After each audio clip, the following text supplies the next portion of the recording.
Hey there, and welcome back to Mission Forward. I'm Carrie Fox. So in this season, we are trying something a little bit new. After each full-length interview episode, I'm going to come back around and share what's sticking with me, what I'm learning, what I'm still thinking about, and the most important nuggets of wisdom that I don't want to lose in the shuffle of busy schedules and endless Zoom calls. Think of these as the Cliff Notes version of each episode, or maybe Carrie's notes, which feels a little more on brand. If you enjoy these short reflections, if they're useful to you, I would love it if you like, subscribe, or share this episode wherever you're listening. It helps more leaders find their way to the show, and it helps this community grow. Okay, let's get to it.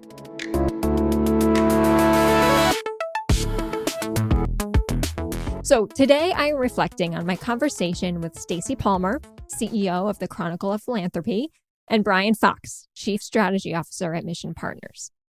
Together, the three of us kicked off Season 12 by talking about our brand new 2026 Insights on Purpose report, a national research project that explores how nonprofit and foundation leaders are assessing their impact, their readiness for change, and the outlook ahead.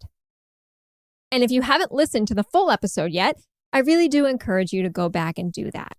Stacy and Brian help unpack not just the findings, but why we felt compelled to do this research in the first place, and why the stories behind the data matter just as much as the charts.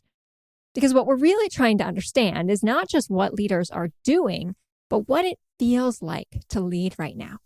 And if you want to read the report itself, well, you can find that over at insightsonpurpose.us. Okay, so here's the top line of my most recent conversation with Brian and Stacy.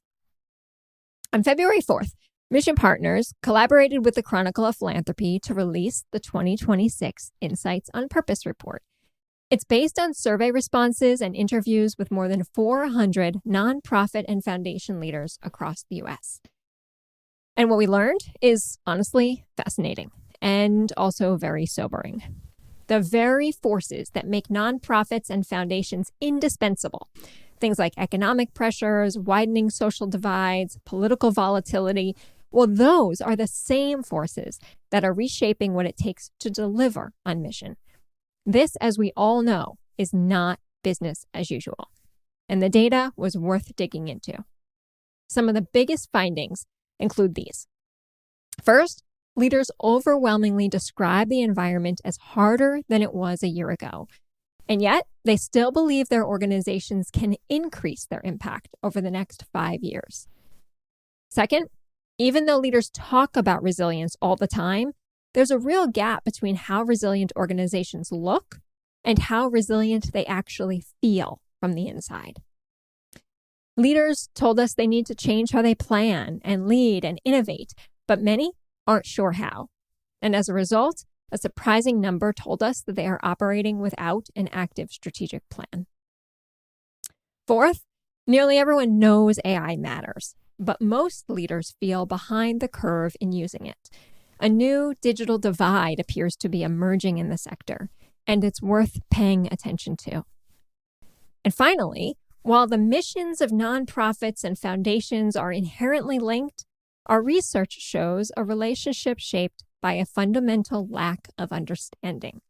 And if we don't address that misunderstanding, the gap between the sectors will only widen. So, these insights don't just highlight what's hard, they illuminate why this moment in social sector leadership is so consequential and why understanding it matters. That brings me to what I think is the underlying heartbeat of this report. It's this duality of this moment in leadership. So, hundreds of nonprofit and foundation leaders unanimously described this environment as harder than a year ago. Pressures on funding, staffing, strategic planning, communications, technology, it's all real and it's all pressing. And yet, large majorities still believe they can increase their impact over the next 5 years. I mean, that's got to stick with you, right? Because what we're hearing is not naive optimism. It is purpose in action. These are leaders who are clear-eyed about what's hard and still anchored in meaning. And Stacy and Brian both underscored something really important in my conversation with them, that this isn't optimism that pretends everything is fine. It's optimism that is rooted in the reality that mission-driven leaders don't have the luxury of giving up. And it's also a reminder. We cannot work in pressurized conditions forever. And we certainly can't do this type of work alone. We need peers and partners. Those are not nice to haves. In these times, they're actually a survival strategy. A second theme that stayed with me is the way leaders describe resiliency in theory versus how they describe it or experience it in practice. Almost everyone can define resilience, but far fewer leaders actually feel like their organizations have it. And that gap between knowing and feeling, well, that's telling us something powerful about the experience of being a leader right now. It tells us that resilience isn't just a buzzword, but it really does require that resilience become a daily practice. And it's exactly why community matters so much right now, because we don't strengthen resilience all by ourselves, certainly not in isolation. We strengthen our resilience with peers, with boards who understand the terrain, with funders who are listening really deeply, with teams who feel supported. And leaders told us that being seen and understood by others in the sector is in itself a resource. But it's a resource that's too often missing. All right, one other theme that's sticking with me. We talked a lot about what happens when demand for services outpace capacity, something that nonprofit leaders are experiencing in real time. And it showed up in our data again and again. Foundations, as you might expect, in most cases feel steadier financially, whereas nonprofits are contending with rising community needs at a time when funding sources have shifted or dried up or become more competitive. One of the biggest takeaways from the conversation with Stacy and Brian is that part of that conversation was the importance of rethinking the models we've relied on for years. Instead of assuming they can carry us through the next chapter, this is a good time. In fact, this is a great time for reimagination, for being open to creative solutions, for rethinking how we get from here to there. Because how we've gotten to here may not, in fact, get us to there. And when Brian talked about creativity in partnerships and funding structures, even in how organizations are communicating value, he was naming a real strategic response to this complexity and something practical that organizations can take on.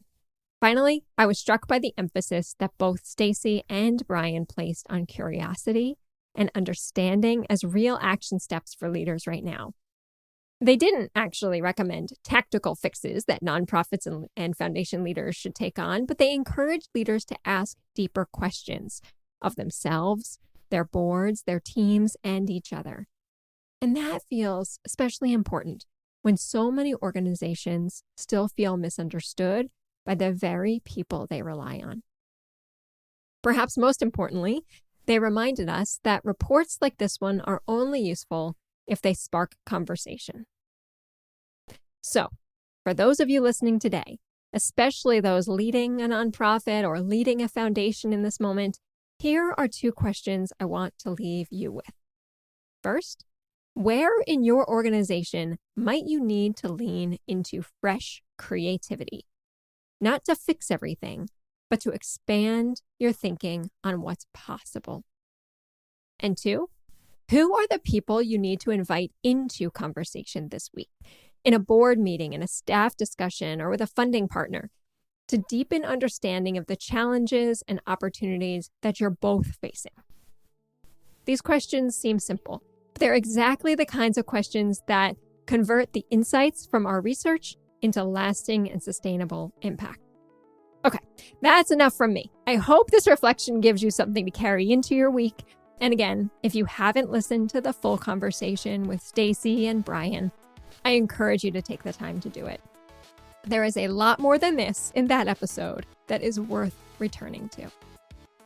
Next week, I'll be back with a new interview, and this time we will hear from a foundation leader who brings many of these insights to life through her real experiences and powerful stories. Until then, my friends, thanks for being with us on Mission Forward.